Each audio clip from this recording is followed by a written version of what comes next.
ನಮಸ್ತೆ ವೀಕ್ಷಕರೇ, lucky media Kannada YouTube ಚಾನಲ್ಗೆ ಸ್ವಾಗತ. ಐ ಹೋಪ್ ಎಲ್ಲರೂ ಚೆನ್ನಾಗಿದ್ದೀರಾ ಅಂತೇಳಿ ಭಾವಿಸ್ತಾ, ವೀಕ್ಷಕರೇ, ಪಂಚರಾಜ್ಯಗಳ ಚುನಾವಣೆಯಲ್ಲಿ ಪ್ರಮುಖ ಪಾತ್ರವನ್ನು ವಹಿಸಿರುವಂತಹ ರಾಜ್ಯ ಯಾವುದಪ್ಪ ಅಂತಂದರೆ ವೆಸ್ಟ್ ಬೆಂಗಾಲ್ ಅಂತ ಹೇಳ್ಬೋದಾಗುತ್ತೆ ಸ್ನೇಹಿತರೆ.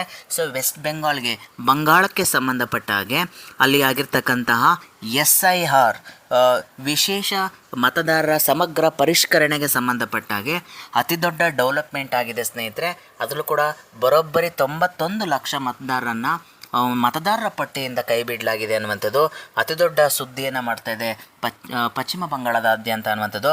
ಸೊ ಇದಕ್ಕೆ ಸಂಬಂಧಪಟ್ಟಾಗೆ ಮಾಹಿತಿಯನ್ನು ತೊಗೊಂಬಂದಿದ್ದೀನಿ. ಅದರ ಜೊತೆಗೆ ವೆಸ್ಟ್ ಬೆಂಗಾಲ್ನಲ್ಲಿ ಈ ಒಂದು SIRನ ಪರಿಣಾಮ ಯಾವ ರೀತಿ ಇರುತ್ತೆ, ಇದೇನಾದರೂ ಬ್ಯಾಟಲ್ ಗ್ರೌಂಡಲ್ಲಿ ಏನಾದರೂ ಟ್ರೆಂಡನ್ನು ಏನಾದರೂ ಚೇಂಜಸ್ ಮಾಡುವಂತಹ ಸಾಧ್ಯತೆಗಳಿದೆಯಾ, ಈ ಒಂದು SIRನ ಒಂದು ಪ್ರಾಸೆಸ್ ಏನಾದರೂ BJPಗೆ ವರದಾನವಾಗುತ್ತಾ, ಅಥವಾ TMCಗೆ ಇದು ಮುಳ್ಳಾಗಿ ಮಮತಾ ಬ್ಯಾನರ್ಜಿ ಅವರು ಏನಾದರೂ ಮನೆ ಸೇರ್ತಾರ ಅನ್ನುವಂತಹ ಎಲ್ಲ ಪ್ರಶ್ನೆಗಳಿಗೆ ಸಂಬಂಧಪಟ್ಟಾಗಿ ವಿಶ್ಲೇಷಣೆಯನ್ನು ಕೊಡ್ತಾ ಹೋಗ್ತೀನಿ.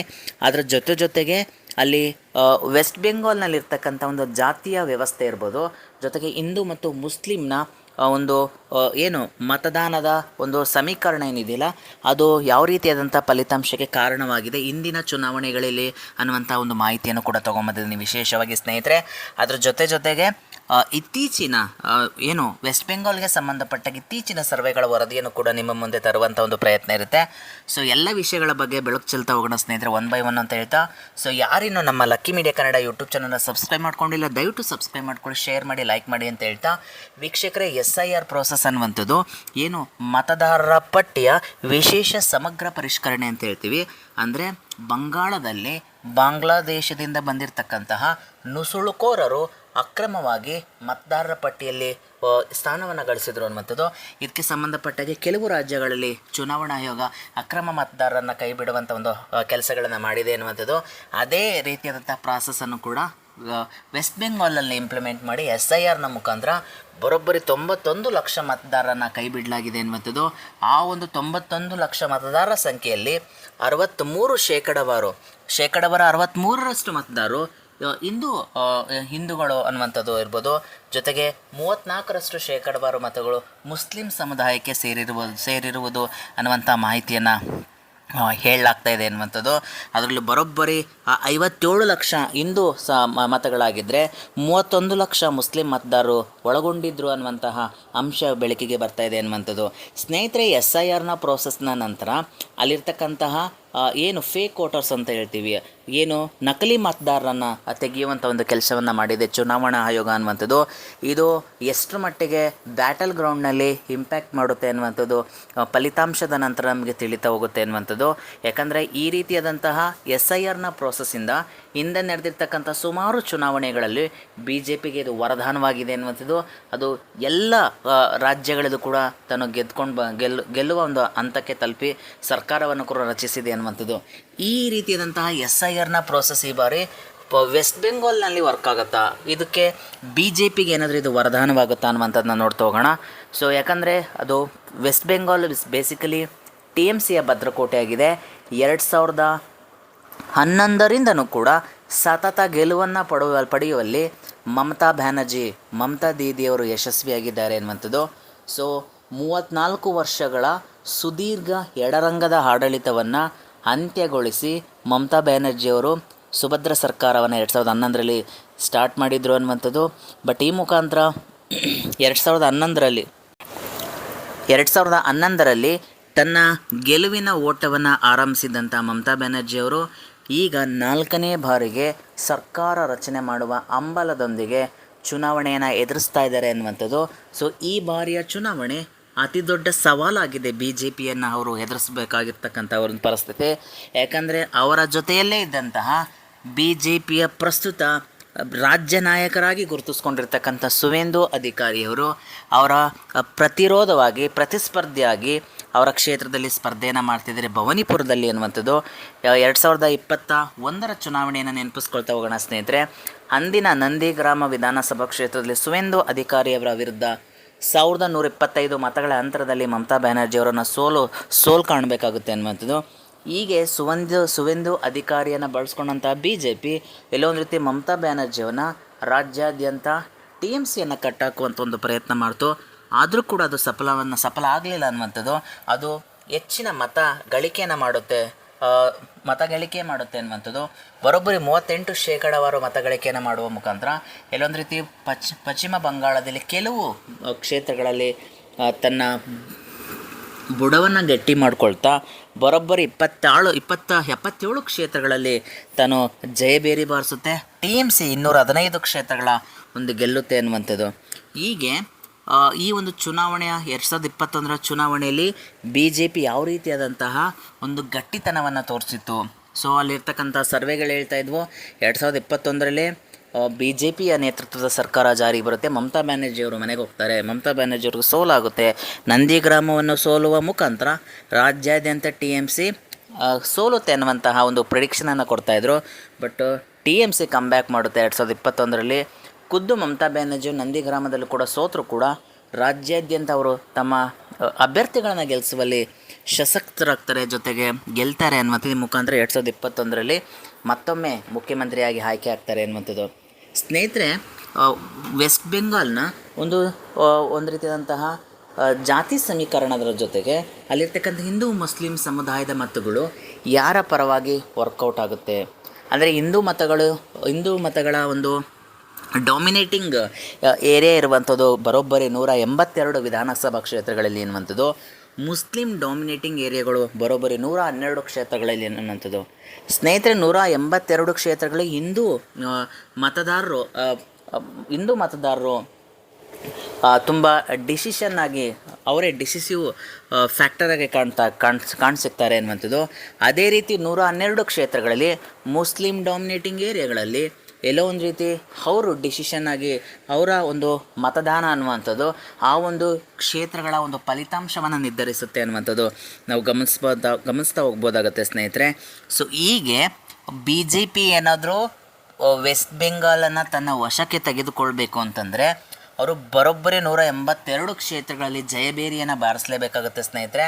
ಸೊ ಈ ಮುಖಾಂತರ ಬಿ ಜೆ ಪಿಗೆ ಏನಾದರೂ ಅವಕಾಶ ಇದೆಯಾ, ಹಿಂದೂ ಮತದಾರರು ಏನಾದರೂ ಒಂದು ಕಡೆ ಕನ್ಸಾಲಿಡೇಟೆಡ್ ಆಗಿ ವೋಟ್ ಮಾಡ್ತಾರೆ, ಈ ಮುಖಾಂತರ ಬಿ ಜೆ ಪಿ ಏನಾದರೂ ಅಧಿಕಾರಕ್ಕೆ ತರುವ ಎಲ್ಲ ಅವಕಾಶಗಳಿದೆಯಾ ಅನ್ನುವಂತಹ ಒಂದು ಪ್ರಶ್ನೆ ಇರುತ್ತೆ. ಅದ್ರ ಜೊತೆಗೆ 112 ಕ್ಷೇತ್ರಗಳಲ್ಲಿ ಏನು ಮುಸ್ಲಿಂ ಡಾಮಿನೇಟಿಂಗ್ ಏರಿಯಾ ಏನಿದೆಯಲ್ಲ, ಏನು ಮುರ್ಷಿದಾಬಾದ್, ಮಾಲ್ಡಾ ಆ್ಯಂಡ್ ಉತ್ತರ್ ದಿನಾಜ್ಪುರ್ ಅನ್ನುವಂತಹ 3-4 ಡಿಸ್ಟಿಕ್ಗಳಲ್ಲಿ ಬರೋಬ್ಬರಿ 60ಕ್ಕೂ ಹೆಚ್ಚು ಶೇಕಡಾವಾರು ಮತವನ್ನು ಮುಸ್ಲಿಂ ಸಮುದಾಯ ಹೊಂದಿದೆ ಅನ್ನುವಂಥದ್ದು. ಈ ಏರಿಯಾಗಳಲ್ಲಿ ಎಲ್ಲೋ ಒಂದು ರೀತಿ ಟಿ ಎಮ್ ಸಿ ಅತಿ ಹೆಚ್ಚು ಒಳ್ಳೆಯ ಪರ್ಫಾರ್ಮೆನ್ಸನ್ನು ಕೊಟ್ಟಿದೆ ಅನ್ನುವಂಥದ್ದು ಹಿಂದಿನ ಒಂದು ಚುನಾವಣಾ ಇತಿಹಾಸವನ್ನು ಗಮನಿಸಿದಾಗ ಅನ್ನುವಂಥದ್ದು. ಎಲ್ಲೋ ಒಂದು ರೀತಿ ಪಶ್ಚಿಮ ಬಂಗಾಳದ ಮುಸ್ಲಿಂ ಸಮುದಾಯ ಒಂದು ಕನ್ಕ್ಲೂಷನ್ಗೆ ಬಂದಿದೆ ಅನ್ನುವಂಥದ್ದನ್ನ ನಾವು ಗಮನಿಸ್ಬೋದಾಗುತ್ತೆ ಸ್ನೇಹಿತರೆ. ಹಿಂದಿನ ಫಲಿತಾಂಶವನ್ನು ನಾವು ಗಮನಿಸಿದಾಗ ಲೋಕಸಭೆ ಮತ್ತು ವಿಧಾನಸಭೆಯ ಫಲಿತಾಂಶಗಳನ್ನು ಓರೆಗಚ್ಚಿ ನೋಡಿದಾಗ ಸ್ನೇಹಿತರೆ 2014ರಲ್ಲಿ ಬಿ ಜೆ ಪಿ ಕೇವಲ 2 ಕ್ಷೇತ್ರಗಳನ್ನು ಗೆಲ್ಲುತ್ತೆ ಅನ್ನುವಂಥದ್ದು. ಅದಾದ ನಂತರ ಬಂದಂತಹ 2019ರ ಲೋಕಸಭಾ ಚುನಾವಣೆಯಲ್ಲಿ ಬಿ ಜೆ ಪಿ ಬರೋಬ್ಬರಿ 18 ಕ್ಷೇತ್ರಗಳ ಒಂದು ಗೆಲುವನ್ನು ಮಾಡುತ್ತೆ. ಈ ಮುಖಾಂತರ ಟಿ ಎಮ್ ಸಿ ಕೇವಲ 22 ಕ್ಷೇತ್ರಗಳನ್ನು ಗೆಲ್ಲುತ್ತೆ ಅನ್ನುವಂಥದ್ದು ಸ್ನೇಹಿತರೆ. ಹೀಗೆ 2019ರಲ್ಲಿದ್ದಂತಹ ಫಲಿತಾಂಶವನ್ನು ನೋಡಿ ಎದುರಿದ ಮುಸ್ಲಿಂ ಸಮುದಾಯ ಎಲ್ಲೋ ಒಂದು ರೀತಿ ಎಡರಂಗ ಮತ್ತು ಕಾಂಗ್ರೆಸ್ಗೆ ಆಗ್ತಿದ್ದಂತಹ ಓಟುಗಳನ್ನು ಟಿ ಎಮ್ ಸಿ ಕಡೆ ಶಿಫ್ಟ್ ಮಾಡಿದ್ದಾರೆ ಅನ್ನುವಂಥದ್ದು. ಈ ಮುಖಾಂತರ ಮುಸ್ಲಿಂ ಸಮುದಾಯದ ಎಲ್ಲ ಮತಗಳು ಕೂಡ ಟಿ ಎಮ್ ಸಿಯ ಕಡೆಗೆ ಕನ್ಸಾಲಿಡೇಟೆಡ್ ಆಗಿ ಶಿಫ್ಟ್ ಆಗಿದೆ ಅನ್ನುವಂಥದ್ದು. ಈ ಮುಖಾಂತರ ಟಿ ಎಮ್ ಸಿ ಮುಸ್ಲಿಂ ಮತದಾರರನ್ನು ಓಲೈಕೆ ಮಾಡುವುದರಲ್ಲಿ ಜೊತೆಗೆ ಮುಸ್ಲಿಂ ಮತದಾರರ ಮತವನ್ನು ಪಡೆಯುವಲ್ಲಿ ಯಶಸ್ವಿಯಾಗಿದೆ. ಈ ಮುಖಾಂತರ ಸತತವಾಗಿ ಮಮತಾ ಬ್ಯಾನರ್ಜಿಯವರು ವೆಸ್ಟ್ ಬೆಂಗಾಲ್ನಲ್ಲಿ ಸ್ಥಿರ ಸರ್ಕಾರವನ್ನು ಕೊಡುವ ಮುಖಾಂತರ ಮತ್ತೊಮ್ಮೆ 4ನೇ ಬಾರಿಗೆ ಮುಖ್ಯಮಂತ್ರಿ ಹುದ್ದೆಯನ್ನು ಕನಸನ್ನು ಕಾಣ್ತಿದ್ದಾರೆ. ಯಾಕಂದರೆ ಮುಸ್ಲಿಮರ ಓಟು ಪಕ್ಕ ನನಗೆ ಬೀಳುತ್ತೆ ಅನ್ನುವಂತಹ ಒಂದು ಕನಸನ್ನು ಮಮತಾ ಬ್ಯಾನರ್ಜಿಯವರು ಇಟ್ಕೊಂಡಿದ್ದಾರೆ ಅನ್ನುವಂಥದ್ದು. ಸೊ ಮುಸ್ಲಿಂ ಸಮುದಾಯನೂ ಕೂಡ ಒಂದು ಪಾಠವನ್ನು ಕಲ್ತಿದ್ದಾರೆ. 2019ರ ಚುನಾವಣೆಯಲ್ಲಿ ಏನು ಬಿ ಜೆ ಪಿ ಅತಿ ದೊಡ್ಡ ಜಯವನ್ನು ಗಳಿಸಿತ್ತು, 18 ಕ್ಷೇತ್ರಗಳ ಲೋಕಸಭಾ ಕ್ಷೇತ್ರಗಳನ್ನು ಗೆದ್ದಾಗ ಎಲ್ಲ ಒಂದು ರೀತಿ ಮುಸ್ಲಿಂ ಸಮುದಾಯದವರು ಕೂಡ ಒಂದು ಕನ್ಕ್ಲೂಷನ್ಗೆ ಬಂದಿದ್ದಾರೆ. ನಮ್ಮ ಓಟು ಎಡರಂಗ ಅಥವಾ ಕಾಂಗ್ರೆಸ್ಗೆ ನೀಡ್ತಾ ಇದ್ದರೆ ಎಲ್ಲ ಒಂದು ರೀತಿ ಬೇರೆ ಮತಗಳು ವಿಭಜನೆ ಆಗುತ್ತೆ, ಅದೆಲ್ಲ ಒಂದು ರೀತಿ ಬಿ ಜೆ ಪಿಗೆ ವರದಾನವಾಗುತ್ತೆ. ಈ ಮುಖಾಂತರ ಬಿ ಜೆ ಪಿ ವೆಸ್ಟ್ ಬೆಂಗಾಲ್ನಲ್ಲಿ ಅಧಿಕಾರವನ್ನು ನಡೆಸುವಂಥ ಎಲ್ಲ ಸಾಧ್ಯತೆಗಳಿದೆ ಅನ್ನುವಂತಹ ಮನಗಂಡಂತಹ ಮುಸ್ಲಿಂ ಸಮುದಾಯದವರು ಎಲ್ಲ ಓಟನ್ನು ಕೂಡ ಒಂದೇ ಪಕ್ಷಕ್ಕೆ, ಅದರಲ್ಲೂ ಕೂಡ ಟಿ ಎಮ್ ಸಿಗೆ ಕೊಡ್ತಾ ಹೋಗ್ತಾ ಇದ್ದಾರೆ. ಈ ಮುಖಾಂತರ ಲೆಫ್ಟ್ ಮತ್ತು ಕಾಂಗ್ರೆಸ್ ತನ್ನ ಅಸ್ತಿತ್ವವನ್ನು ವೆಸ್ಟ್ ಬೆಂಗಾಲ್ನಲ್ಲಿ ಕಳ್ಕೊಳ್ತಾ ಬರ್ತಾ ಇದೆ. ಅವರ ಸ್ಥಾನವನ್ನು ಬಿ ಜೆ ಪಿ ಪಡ್ಕೊಳ್ತಾ ಎರಡನೇ ಅತಿ ದೊಡ್ಡ ಪಕ್ಷವಾಗಿ ಕಾಣಸಿಗ್ತಾ ಇದೆ ಸ್ನೇಹಿತರೆ ಹಿಂದಿನ ವಿಧಾನಸಭೆಯಲ್ಲಿ ಅನ್ನುವಂಥದ್ದು. 2021 ವಿಧಾನಸಭಾ ಚುನಾವಣೆಯಲ್ಲಿ ಟಿ ಎಮ್ ಸಿ ಬರೋಬ್ಬರಿ 215 ಕ್ಷೇತ್ರಗಳನ್ನು ಗೆದ್ದಿದ್ದರೆ ಬಿ ಜೆ ಪಿ 77 ಕ್ಷೇತ್ರಗಳನ್ನು ಗೆಲ್ಲುತ್ತೆ ಅನ್ನುವಂಥದ್ದು. ಹೀಗೆ ಎಲ್ಲೋ ಒಂದು ರೀತಿ ಎಡರಂಗ ಮತ್ತು ಕಾಂಗ್ರೆಸ್ ವ್ಯಾನಿಷ್ ಮಾಡುತ್ತೆ ಈ ಒಂದು ಬಿ ಜೆ ಪಿಯ ಈ ಒಂದು ಓಟ ಅನ್ನುವಂಥದ್ದು.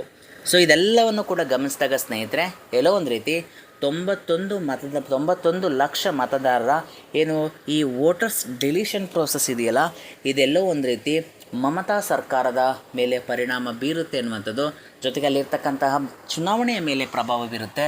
ಎಲ್ಲ ಒಂದು ರೀತಿ 91 ಲಕ್ಷ ಮತದಾರರ ಡಿಲೀಷನ್ ಪ್ರೋಸೆಸ್ಸು ಎಲ್ಲ ಒಂದು ರೀತಿ ಮಮತಾ ಸರ್ಕಾರಕ್ಕೆ ಹಿನ್ನಡೆಯನ್ನು ಕೊಡುತ್ತಾ, ಮಮತಾ ಬ್ಯಾನರ್ಜಿ ಅವ್ರಿಗೆ ಹಿನ್ನಡೆ ಆಗುತ್ತಾ ಅನ್ನುವಂಥದ್ದು. ಸೊ ಕಾದು ನೋಡಬೇಕಾಗುತ್ತೆ ಸ್ನೇಹಿತರೆ. SIRನ ಪ್ರೋಸೆಸ್ಸಿಂದ ಮಮತಾ ಬ್ಯಾನರ್ಜಿಯವರು ಮನೆ ಸೇರ್ತಾರ, ಬಿ ಜೆ ಪಿಯವರು ಸರ್ಕಾರ ನಡೆಸ್ತಾರ ಅನ್ನುವಂತಹ ಎಲ್ಲ ಪ್ರಶ್ನೆಗಳಿಗೆ ನಮಗೆ ಮೇ 4ರಂದು ಉತ್ತರ ಸಿಗುತ್ತೆ ಅನ್ನುವಂಥದ್ದು. ಜೊತೆಗೆ ಸ್ನೇಹಿತರೆ ಅಲ್ಲಿರ್ತಕ್ಕಂತಹ ಹಿಂದಿನ ಫಲಿತಾಂಶಗಳನ್ನ ನಾವು ಗಮನಿಸ್ತಾ ಹೋದಾಗ ಸೊ 2016ರಲ್ಲಿ ಇದ್ದಂತಹ ಟಿ ಎಮ್ ಸಿಯ ಪರ್ಫಾರ್ಮೆನ್ಸ್ 2019ರಲ್ಲಿ ಇನ್ನೂ ಇನ್ಕ್ರೀಸ್ ಮಾಡ್ಕೊಳ್ತಾ ಹೋಗುತ್ತೆ.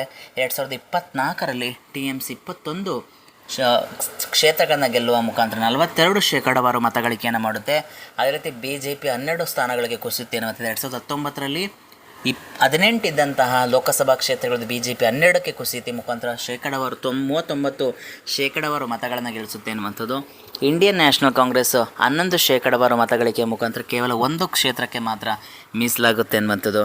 ಹೀಗೆ ಬಿ ಜೆ ಪಿ ವರ್ಷದಿಂದ ವರ್ಷಕ್ಕೆ ಚುನಾವಣೆಯಿಂದ ಚುನಾವಣೆಗೆ ತನ್ನ ಸ್ಟ್ರೆಂತನ್ನು ಗೇನ್ ಮಾಡ್ಕೊಳ್ತಾ ಹೋಗಿದೆ, ಸ್ಟ್ರೆಂತನ್ನು ಜಾಸ್ತಿ ಮಾಡ್ಕೊಳ್ತಾ ಹೋಗಿದೆ ಅನ್ನುವಂಥದ್ದು ಈ ಒಂದು ಫಲಿತಾಂಶದ ಗ್ರಾಫನ್ನು ನೋಡ್ತಾ ನಾವು ತಿಳಿತಾ ಹೋಗ್ಬೋದಾಗುತ್ತೆ ಅನ್ನುವಂಥದ್ದು.